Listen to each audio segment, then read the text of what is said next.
Yo les postes, bienvenue dans cette nouvelle vidéo semaine européenne pour le Paris Saint-Germain, semaine très importante, déplacement à Haïfa mercredi au Maccabi et le déplacement à Lyon dimanche avant la trêve internationale. Le PSG n'a pas le droit à l'erreur comme d'habitude. Aulas a prévenu le Paris Saint-Germain pour le match de dimanche. Deux gros matchs attendent le Paris Saint-Germain entre mercredi et dimanche. Surtout que le Cup Ultra Paris ne fera pas le déplacement à Haïfa parce que la sécurité n'est pas à 100% garantie pour les supporters parisiens. On se rappelle qu'en 2006, lors d'un match de Coupe de l'UEFA, ça avait bardé entre le Paris Saint-Germain et l'Hapoel Tel Aviv, je crois, à l'époque où il y avait eu des morts et tout ça. Donc c'est pas le moment de rééditer ces malheurs. En tout cas, voilà, on attend un autre visage du Paris Saint-Germain très clairement, qui sera privé de Presnel Kimpembe en défense centrale, au moins un mois d'absence pour Presnel Kimpembe qui souffre d'une déchirure de l'ischio-jambier de la cuisse gauche. Il va manquer le match contre le Maccabi Haïfa, l'Olympique Lyonnais, l'OGC Nice, le Stade de Reims, ainsi que le premier match contre Benfica. Il est très incertain aussi pour le prochain match contre Marseille. Donc voilà, pas de Kimpembe pendant au moins un mois. Tu me diras, ça tombe à pic parce que voilà, déjà il y a la trêve internationale, donc ça veut dire qu'au moins 2 semaines, tu n'auras pas réellement besoin de Kimpembe. Mais c'est vrai que ça peut poser problème parce que déjà, le PSG avait besoin d'un défenseur central supplémentaire quand tout le monde était là. En plus que Kimpembe n'est pas là, ça risque de poser vraiment un problème. Voilà, le Paris Saint-Germain a eu tort que de se concentrer seulement sur Milan Skriniar et ne pas viser un autre défenseur central. Peut-être que le Paris Saint-Germain aurait dû aller chercher un Axel Disasi ou un autre joueur. Parce que très clairement, cet hiver, il va falloir recruter à ce poste-là. Sinon, le Paris Saint-Germain va être en grande difficulté toute la saison. Maintenant, en ce qui concerne toujours Presnel Kimpembe, on a pu voir des images inédites sur Amazon Prime. L'arbitre du match avait une oreillette et on a pu voir l'altercation entre l'arbitre et Presnel Kimpembe. L'arbitre à un moment qui a touché Kimpembe et Kimpembe qui lui dit wesh, me touche pas, qu'est-ce que t'as frère et tout ça.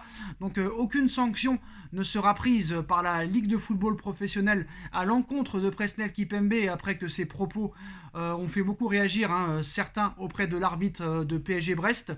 L'arbitre n'a rien écrit dans son rapport selon certains médias. Donc voilà, Kimpembe ne sera pas suspendu, mais Kimpembe ratera les matchs du Paris Saint-Germain pendant au moins un mois au moins. Donc voilà, gros problème pour le Paris Saint-Germain, mais ça peut être, on va dire, un mal pour un bien. Danilo va faire sa rentrée et Danilo est le meilleur défenseur central depuis le début de la saison. En plus, ce n'est même pas un défenseur central, c'est un milieu de terrain, même s'il a souvent joué en défense centrale avec la sélection portugaise quand Pepe était absent. Et on se rappelle qu'avec Thomas Tuchel, les 6 derniers mois de Tuchel, Danilo Pereira avait été installé au poste de défenseur central. Alors est-ce que c'était Tuchel qui avait raison? Ça maintenant l'avenir nous le dira. Et on espère très clairement que Danilo va continuer à ce niveau-là. Ce serait tout bénef pour le Paris Saint-Germain. Alors on va parler de plusieurs choses, les postos. Déjà, il pourrait y avoir une composition inédite mercredi contre Haïfa. On en parlera dans la chaîne Les Vidéos de Nono et Sacha. Le lien est en bas en description, excusez-moi. Alors on va reparler de Campos à Chelsea. Il paraît que c'est vraiment très sérieux pour les mois à venir. Alors qu'il vient tout juste de débarquer au Paris Saint-Germain en tant que conseiller sportif. Luis Campos est déjà annoncé partant. La presse anglaise fait notamment état d'un intérêt de Chelsea pour le Portugais. Le PSG sort d'une période de mercato éreintante. Le club de la capitale a notamment dû dégraisser considérablement son effectif. Cette mission a été confiée à Antero Henrique en accord avec Christophe Galtier et Luis Campos. Le dernier cité a arrivé cet été pour, redynamiser le projet du PSG est plébiscité pour ses connaissances du football et sa capacité d'adaptation très rapide. Cela fait de lui un dirigeant très demandé en Europe. Le club de la capitale compte bien continuer avec lui pendant encore quelques années. Mais voilà, on a appris ces dernières heures que par la presse anglaise, que Chelsea comptait bien tenter sa chance pour convaincre Luis Campos de signer en tant que nouveau directeur sportif de Chelsea. Alors il y a des clauses dans le contrat de Luis Campos l'empêchant de collaborer avec un autre grand club. Donc si Chelsea veut Luis Campos, c'est Campos qui devra payer le Paris Saint-Germain pour rompre son contrat. Par ailleurs, le club estime que le mercato a été une réussite malgré l'absence de Skriniar, qui pose réellement problème.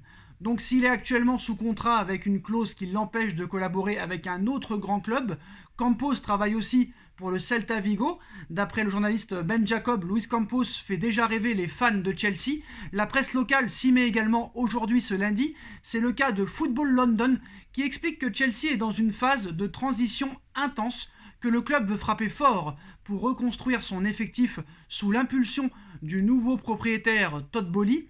Selon le média britannique, Chelsea veut installer un directeur sportif pour aider le nouveau coach Graham Potter.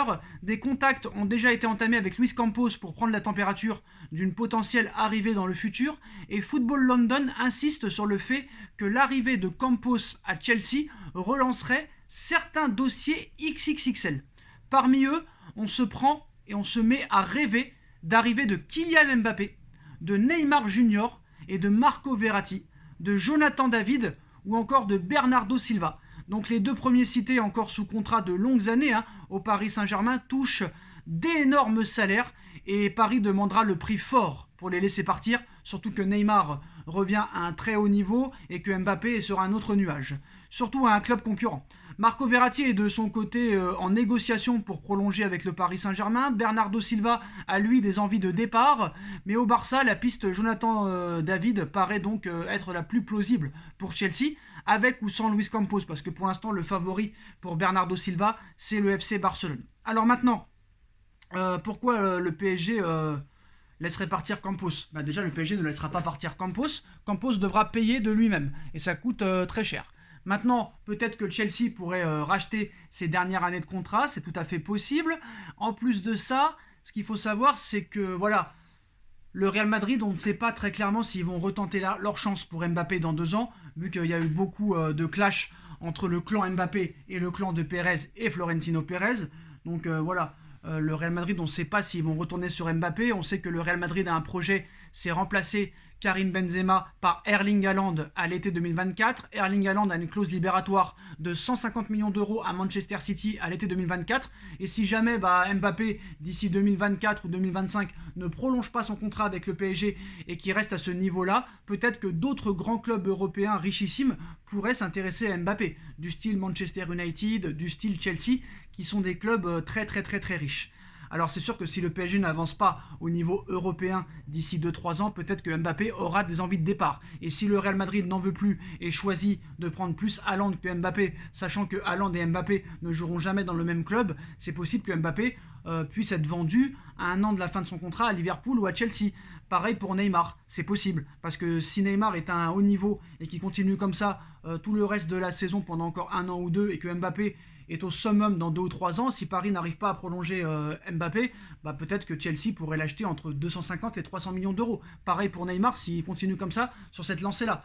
Ça permettrait peut-être au PSG de reconstruire une équipe entière. Et c'est sûr que si on te demande 150 millions d'euros pour Neymar, alors que Neymar aura 31 ans ou 32 ans, tu ne peux pas refuser. Ça te permet d'acheter 3 joueurs de haut niveau. Donc voilà, on verra ce qui se passera, mais en tout cas, le mercato d'hiver risque d'être intéressant du côté de Chelsea au mois de janvier. Une nouvelle guerre, les postos, entre le FC Barcelone et le Paris Saint-Germain. Donc nouvelle guerre en vue entre Paris et le Barça. Le Barça et le PSG souhaitent recruter le même joueur lors du prochain mercato hivernal. Le mercato estival vient à peine de fermer ses portes.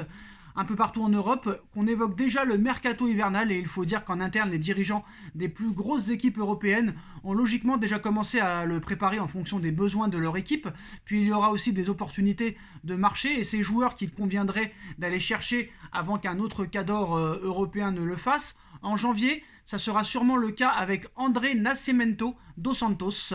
Le milieu de terrain de 18 ans est considéré comme l'un des tout meilleurs espoirs du Brésil et de Vasco da Gama, qui a déjà reçu de nombreuses demandes de renseignements à son sujet, un profil séduisant.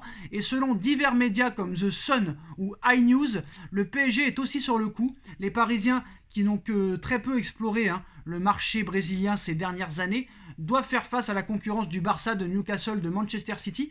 Les Catalans souhaitent notamment en faire le remplaçant de Sergio Busquets sur le moyen terme et avaient déjà sondé Vasco da Gama lors du marché estival.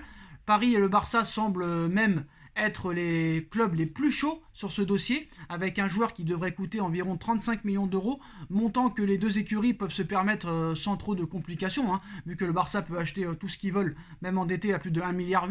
Un nouveau feuilleton dans lequel les Parisiens et les Barcelonais, souvent opposés, comme pour De Jong ou Lewandowski, Messi, Neymar et compagnie, comme Neymar et Verratti, voilà, vont encore se faire la guerre, ça c'est sûr et certain, mais je ne comprends pas pourquoi le PSG veut aller chercher un milieu de terrain alors que tu as besoin impérativement d'un défenseur central et d'un attaquant. Donc pour l'instant, le milieu de terrain n'est pas une priorité au Paris Saint-Germain. Et avant le match de Lyon, les Postaux, Jean-Michel Aulas prévient le Paris Saint-Germain. Le président de l'OL, Aulas, dédramatise après la courte défaite à Monaco 2-1 et promet une très bonne surprise face au Paris Saint-Germain dimanche à travers un tweet. Au vu de la physionomie de la rencontre, ce revers n'est pas mérité d'après le boss de l'OL contre Monaco, son équipe n'étant pas arrivée fleur au fusil en mettant les ingrédients pour s'imposer.